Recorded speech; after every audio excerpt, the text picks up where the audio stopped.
Sphere of influence, absolutely, absolutely the number one best source of business as a real estate agent. They call me. Hey, Mike, do you have a minute?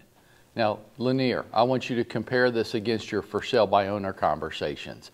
Hey, Mike, do you have a minute? We might need your help. Yeah, sure. What's going on? Well, we're thinking about making a move, but we're not sure if it's the right time.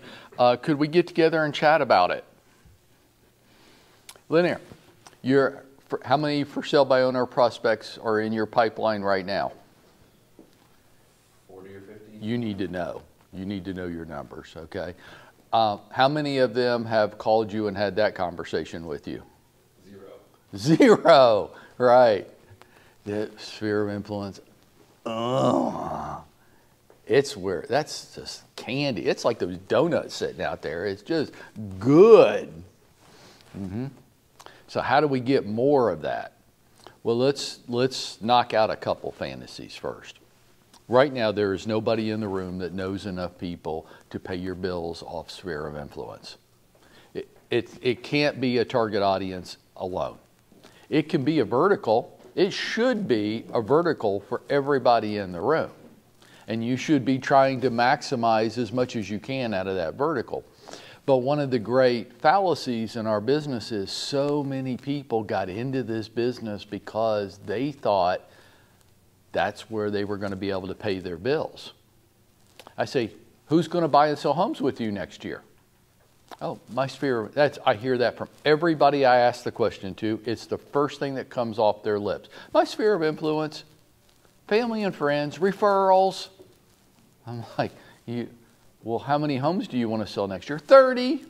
I'm like, well, that's crazy. You don't know. See, I don't even know the people when I'm talking to them, and I know this. You don't know enough, you don't know 30 people that are going to move next year. You don't. I don't care who you are. You don't know 30 people. What do you know? You probably, depending on who you are, you probably know 2 to 6. Jeff, you think you know 5? 5's the number? Yeah, that sounds about right. Guess what the average number of homes the average real estate agent in Atlanta sells each year? Yeah, 3.1. Why? They're just trying to sell houses to their family and friends, referrals, sphere of influence. Can it be more than that? It can, if you put a strategy to it, if it's a conscious effort. But if you just think you're just going to know people and they're just going to refer you and they're just going to think of you when the time comes, 3 will. 3 will. Others, well, they know other real estate agents, and sometimes they have deeper relationships with them than they have with you. It's not a criticism to you. It's just that they have deeper relationships with other people. You do too. Some of them know you, but you don't have any credibility with them as a real estate agent. Now watch. This is a truth. You might not like it, but it can still be a truth. They can like you as a human being and not respect you as a real estate agent. I say this all the time. I'm going to play with Philip for a second. Philip's a great human being, not a very good real estate agent. Now I'm playing. You are a really good real estate agent, but you have a sense of humor, hopefully. He's trying to decide right now whether he does have a sense of humor or not. They can think you're a good person, just not a good real estate agent. That is possible. And that's why they're not all going to hire you. Even, Jeff, you know 5 people that are going to move next year. All 5 aren't going to hire you. They're not. No. For a wide variety of reasons. Some of which you can't do anything about. Some of which you can. And that's what we're going to talk about today. Okay? Why? This is the best form of business. And this is why Zillow ain't ever replacing some people. They could be replacing you, but I had lunch with Spencer Raskoff, who was the CEO of Zillow at the time. And he says this to me over lunch, and this goes to sphere of influence. It is a profound statement on his part. He goes, you know, Mike, everybody thinks that we want to put real estate agents out of business. I'm like, yeah, they do. He goes, we don't. Liar. We don't. Liar. we think the real estate agent is our customer. Liar. I go, okay, we don't think we could replace them even if we wanted to. Now, that's an interesting thing for somebody in his job to say. We don't think we could replace them even if we wanted to. Wow. So I asked the question, why? Why do you say that? He goes, because you guys form hyper-local relationships with people. You live on the same street. Your kids go to the same schools together. They play ball together. You're involved in community activities. You're tight. And we don't think we can get inside that. And the whole time he's saying this, I'm just sitting there thinking, gosh, if that was only true. If what he thought was the reality, he's right. You never get inside of it.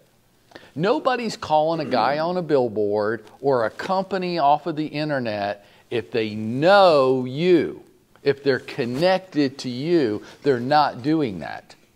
They're only calling somebody off of a billboard or off of a Facebook ad or off of a Google Click ad because they don't know, watch, they don't know, they're not connected to a credible real estate agent. And because you have a license doesn't make you credible.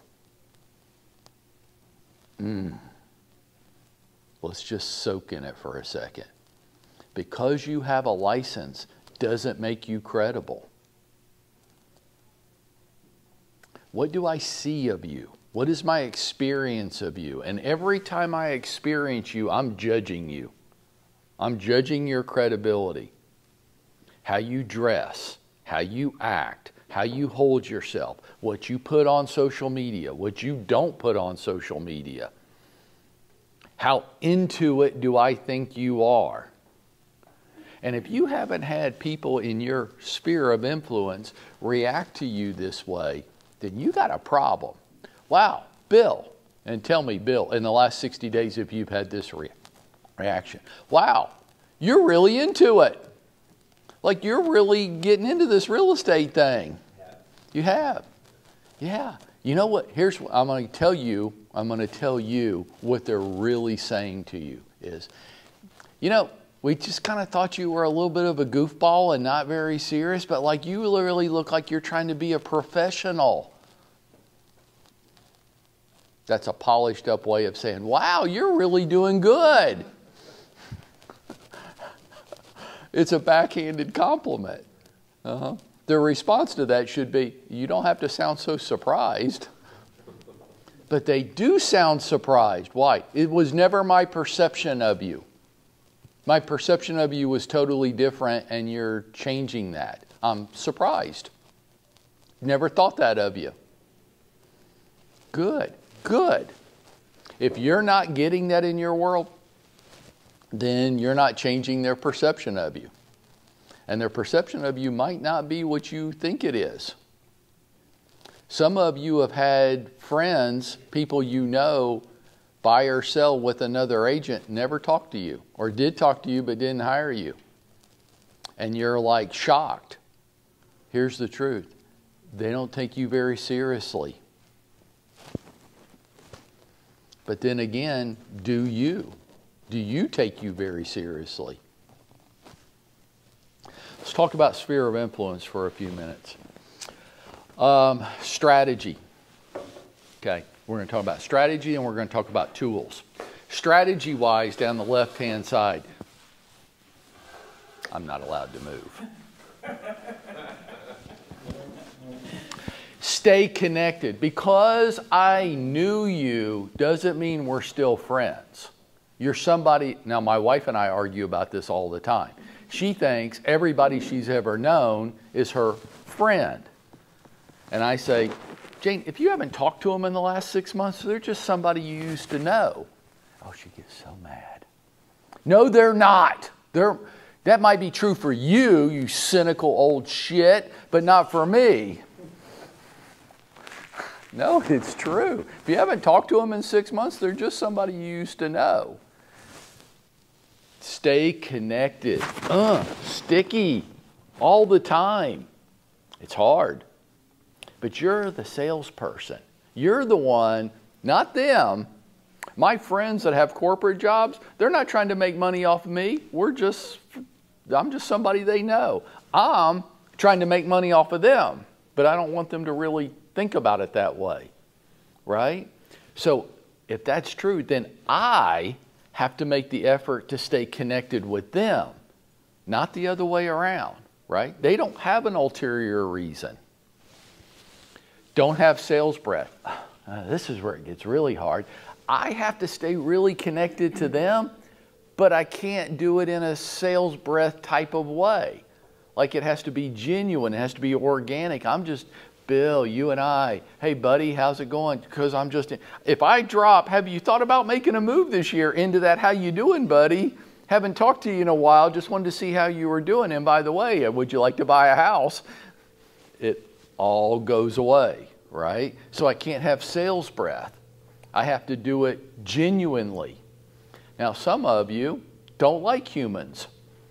You're going to struggle with this. You kind of have to actually like them or be really good at faking it.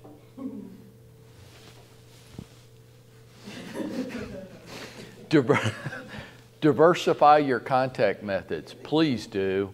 Don't just call them. Don't just email them. Don't just mail them stuff. This is where some of the coaching programs, in my opinion, will get it wrong. I like handwritten note cards. To me, they're personally meaningful because the only mail I get anymore is just bills and junk mail. So if you take the time to send me a personal note card and there's no sales breath in it, that's impactful for me. But that can't be the only way of doing it. We're going to talk about that. But you've got to diversify your contact methods. Why? You never know what they prefer. That's right. Everybody's paying attention in a different way. So your way of communicating with people, if that's not my way, then I'm not hearing you. Call me and leave me a voicemail message. Just try it out of fun.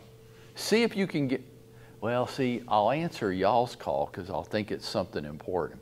Tell you what, today I won't. Okay? See if I ever return your message. It ain't happening. Focus on them. This may be the hardest thing we're going to talk about this morning. I want to ask everybody to do an exercise today. Just for today. You don't have to do it tomorrow, just today. When you have conversations with people, you're not allowed to talk about you. You are not allowed to talk about you at all. So if you find yourself, watch, if you implement this rule on yourself today, I want you to keep a running total of how many times you were in a conversation with somebody and you caught yourself just waiting for them to take a breath so you could say something. It is sad when you really get into this and you really start, I need to own my language, don't I? I start catching myself just waiting for Yasleen to stop talking so I can start talking. Focus on them. And build, build, build. I don't know how many people you think you have in your sphere of influence when you woke up this morning, but it needs to be a bigger number when you go to bed tonight. That's your job every day. And I would set a defined number every day. Pick whatever number you want. Just pick a round number. I want 10 more people in my CRM at the end of the day than were in it at the beginning of the day. That's a pretty big number. You want to meet 10 new people a day? That's a big number. But you pick your number. But your number should be larger than when you woke up this morning. You're constantly building your network because no matter how many people you have in it, it ain't enough. And actually, that's our job. Notice what the guy from Zillow said. If you can get hyper connected with people, sticky with them in their lives, they're not going to hire anybody else. They're going to consider you, I don't know, Jeff, how many dentists do you have? You have one. You don't go to a different dentist every time. How come? Because it's a pain in the ass. Out of the mouth of babes. Because you don't really want to. You have to go in. It's kind of like dating. Like, I haven't dated in so long, I just make this shit up. I have no idea what dating's like today. Philip, do you? Nope. No, good answer. How many times do you really want to tell your story to somebody? Once, right. I don't ever want to have to tell my story again. I'm tired of telling my story. You don't want to, every time you go to a different doctor every time? I definitely don't. I don't want to fill out those damn new patient charts again. This is how they think about us. I really just want my real estate agent, but I don't have one. Why? I don't know any that I want to call my real estate agent. They didn't stay sticky with me. I am tighter with the guy I bought my car from than most of my friends. He calls me more often than most of my friends do. Matter of fact, most of my friends never call me at all. You ever feel that way? But the guy that I bought my car from's called me like every month. And when he calls me, it's just like, how things going? I just wanted to check in with you. If you're having a problem, you call me, okay? I'm like, okay. Well, I don't know how to make this thing work on the car. He goes, great. Hey, do you want me to stop by your office? I'm like, no, can't you just tell me over the phone? He goes, well, I could, but I don't mind stopping by. All my friends, none of them do that. The guy I bought my car from might be my best friend. I know, it's so sad. But then could people be saying about us too? Build, build, build. This is your job. Poof, your job. Just go out there and meet as many people as you can every day and then get sticky with them in their lives. How? You got to have a CRM. You got to. Now, I don't care what it is. I don't care which one you use. We give you a couple for free. Are they great? Nah. Huh? It'll do. It'll do. Until it won't do something that you want it to do. And then it's time to get another one. Which one? That depends on what you want it to do. Well, isn't there one out there that's better than all the rest of them? I hadn't seen it. They all have their little area of focus, their little trick. Okay? But like if you're a heavy video user, bomb. But it doesn't do a lot of other things. If you're strong into FSBOs and expireds, that's your thing. Oh, Vulcan 7, really good at that. Does it do anything else? No, it pretty much sucks outside that. So they all have their little thing. There's not one that's mastered it all. And if you're talking to somebody that tells you they have one that's mastered it all, put your hand in your pocket, hold on to your credit card, okay? They are coming for it. So far, nobody's even gotten close to that. They're not even trying to.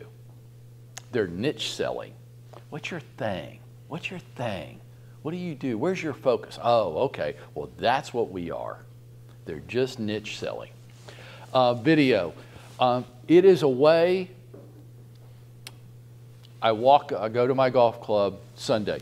I walk up on the driving range. All my friends are up there. And here's what they do. They do this shit all the time. Oh, here comes Video Boy. Hey, do you want to make a video with this Video Boy? Hey, y'all come over here. Let's make a video with Mike. And they're just teasing me, right? And I use some expletives and tell them some unnatural things they could do to themselves. But the other people that are there that don't know what's going on, they start going, what are y'all talking about? And then they start telling them, and then my brain goes, yeah, see, you guys stand here and talk about my business all day long. And that's how everybody in this golf club knows what I do for a living. And the more you tease me, the more likable, as long as I don't fight back, the more likable it makes me with everybody else. If I start digging in and trying to defend myself and explain it, then it makes me look obstinate and jerkish. Just, hey, the person that's being teased, the other people, so when I tease Philip, all of you get on Philip's side. Didn't you? Uh-huh. Nobody in the room thought, oh, Philip, man up a little bit. He's just screwing with you. No, they all go, I don't know, you should leave Philip alone. See? If they're not teasing you about your videos, you're not doing it right. Let them tease you. It's a compliment. It's their way of, my friends at my golf club Sunday, it's just their way of trying to relate with me, to try to get a conversation going, to try to be friends when we're really not friends, but they're trying to be. When people tease you, when I tease you, it's a form of affection. Somebody please explain this to my wife, would you? She hates being teased, and she married somebody who loves to tease people. When I tease you, it's a sign of affection. If I didn't like you, I wouldn't talk to you. If I start ignoring you and not being willing to talk to you, I don't like you. Okay? So I'll just tell you, and some of you are sitting here thinking, well, he never wants to talk to me. I don't like you. Sorry. But if I tease you, I do like you. Okay? Okay. Video, man, you've got to be using it enough where when you see people, they bring it up to you. And if they're not, you aren't doing it right. Social media, Facebook, Instagram, LinkedIn, yes, absolute mandate, necessities. I don't give a shit whether you like it or not. I don't give a damn if you're predominantly a Facebook person, you go, well, I don't really do Instagram. That's what people that aren't in real estate get to say. You do not get to say that because your people are all over the place. You might be a Facebook person and I might be an Instagram person. So you put whatever you want on Facebook, I'm not seeing it. Corporate people typically live on LinkedIn. And you go, well, that's not my thing. I don't care. Make it your thing. Well, I don't really like it and understand it. Figure it out. Quit acting like you're 10 years old. Some of you talk to yourselves like you're 10 years old. Well, I don't like it. I don't understand it. And intellectual laziness now means, now because I don't like it and I don't understand it, I don't have to do it. Well, you know what? This is the law of the self-employed. You don't have to do anything, sugar pie. Especially make money. Now, Twitter and TikTok, if I was you, I would start incorporating them. I would start. Jane and I say this to ourselves all the time. You know, we get to choose what kind of old people we're going to be. Are we going to be like her dad who won't even get email? I don't want it. I don't want to talk about it. Well, Pop, we can show you how to do it. Just see this thing down here that looks like an envelope? Just click that. Nah. But you could interact with your family. You could see pictures of your grandchildren. You could see videos of everybody in your family that you care about. Nah. He doesn't want to learn anything new. And I say to Jane, be careful we don't become like that too. Twitter, I don't like Twitter. Yeah, hey, don't be like the other people on Twitter. You don't have to be Donald Trump. You don't have to. You can. I wouldn't. Well, watch him. Whether you like him or you don't like him, is he divisive? So the people that like him really like him. How about the other 50% of the people on the planet? They don't say things. You ever heard anybody say this about Donald Trump? Well, he's just not my cup of tea. No, my uncle called him Hitler. I'm like, come on now, you don't have to like the man, but call him Hitler. No, he's Hitler. I'm like, oh, okay. See? You could say, you know, that's just not my brand of politics. I think a different way. My focus, they don't say that. I hate him. So be careful, but you don't have to do that. You can use Twitter in a positive way. Share good news. TikTok, it's emerging. Fastest growing social media site on the planet. The average user is 13 and a half years old. But more and more of us are on there. My golf buddies, they stand up there and they show each other TikTok videos. I'm like, y'all doing that? And they're like, yeah, when I can't sleep at night, I just get on TikTok and watch it. Why? Because one just plays right after another. I can just sit there and mindlessly watch it till I fall asleep. I'm like, y'all are strange. But then they probably think I am too. All of these social media sites, this is how I'm going to stay sticky with my sphere. because they're all over the place too. And I want them to say, hey, Bill, I saw your TikTok video, dude. That cracked me up. And that's you getting sticky with me. Now, is that going to last for like 3 years? No, it's going to last for like 30 minutes, but then I need another impression from you, right? This is how you're connected and sticky with people that you never see or talk to. Okay. We're talking about methods of communication, video, social media, texting. Now, don't text me every day. Okay. Your real estate office is doing this with you. And opt out of the text and see what happens.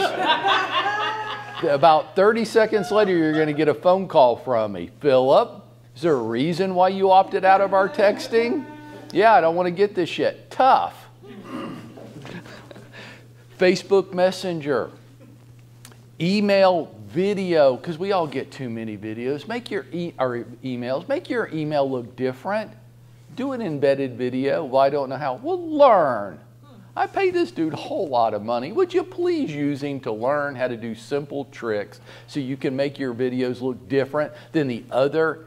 I average 887 emails a day.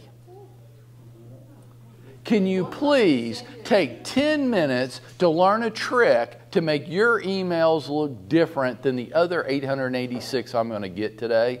You might get me to pay attention for a second or two. That's why you do it.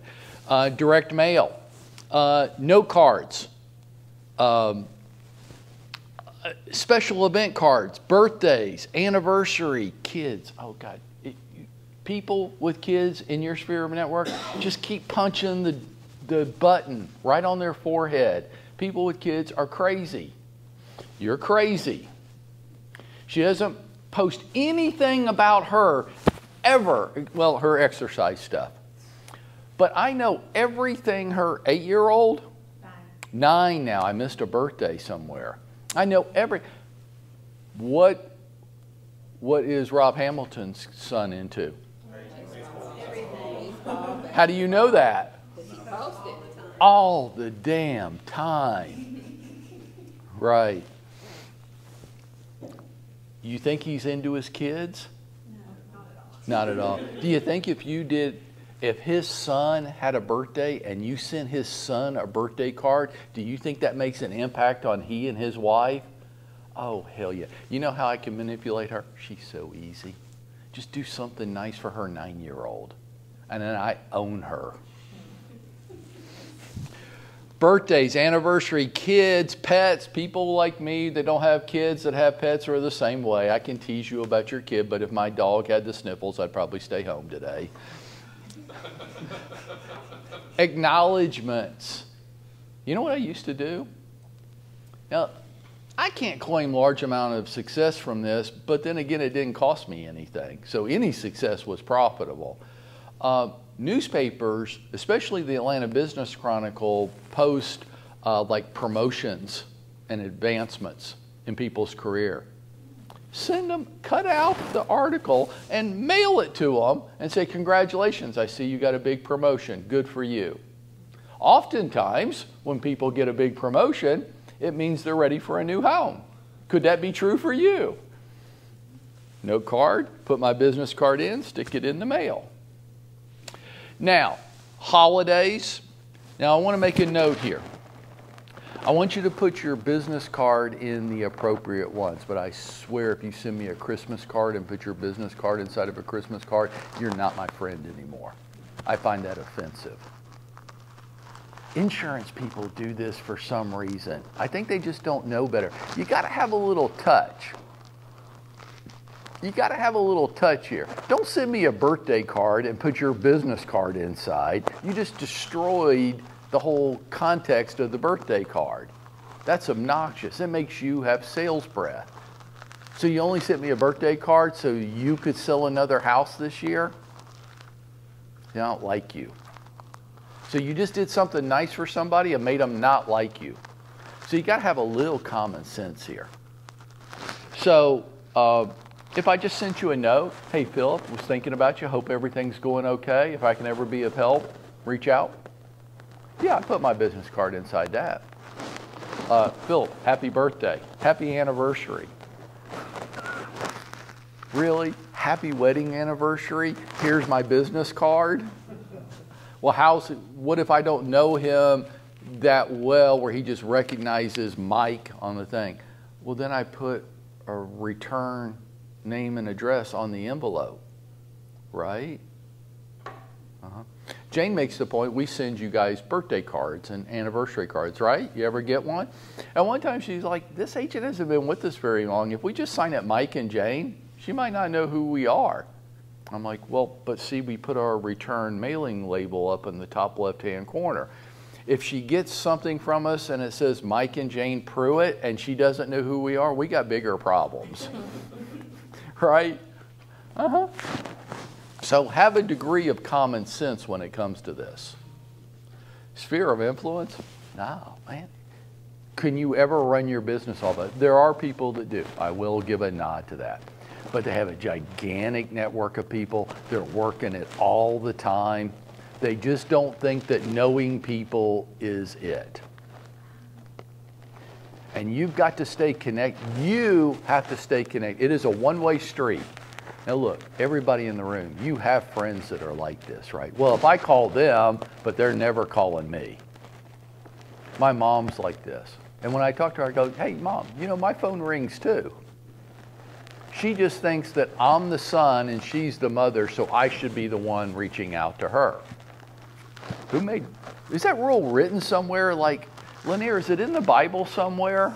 Second opinion. You say, second opinions.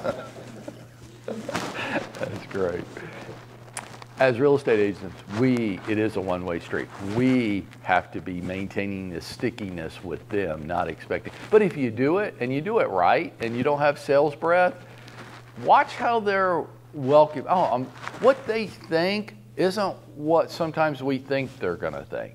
What they think is, I'm so glad you reached out to me today because I wouldn't have made the effort myself, but I do want to stay in contact with you. One of my friends from high school, coincidentally, I knew his dad really well because his dad was a real estate attorney. Now, I didn't know his dad well in high school, I just knew the son. But his dad recently died, so I used Facebook Messenger because I didn't have my friend's home address. I used Facebook Messenger and sent him a note on his father. And I got this long, multi-paragraph reply back. And basically it said this, I'm so glad you reached out to me. It's so great to hear from you. And he went on like this for 4 or 5 paragraphs. And what he was saying to me was, I'm glad you took the initiative to reach out to me. I really appreciated it.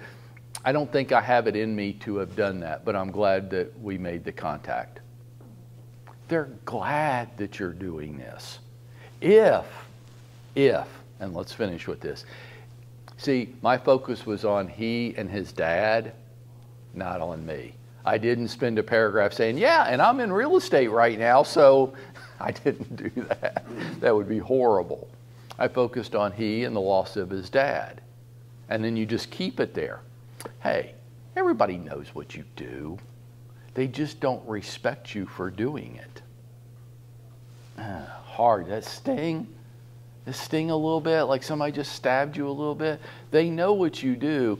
They just don't respect you for doing it. They don't think you're really into it. Why? Most of what you're doing is telling them, I just dabble with that. I don't look like a pro. I don't act like a pro. I don't conduct myself as a pro. I'm just dabbling. I'm going to be me and take it or leave it. And most of the time they go, I'll leave it. Why? Because he's trying harder. And this is a big deal to us. So we want somebody that knows what the hell they're doing. Well, I'm as smart as he is. You don't look like it. So when you're driving around today, that windshield time, ask yourself, do I come across as a serious professional? Would I hire me? And be honest with yourself. And sometimes the answer is, no, I'm just doing whatever's comfortable every day. That's fine. You get to choose that. Just don't be shocked when people don't hire you. It's not a surprise. Okay? Let's go work.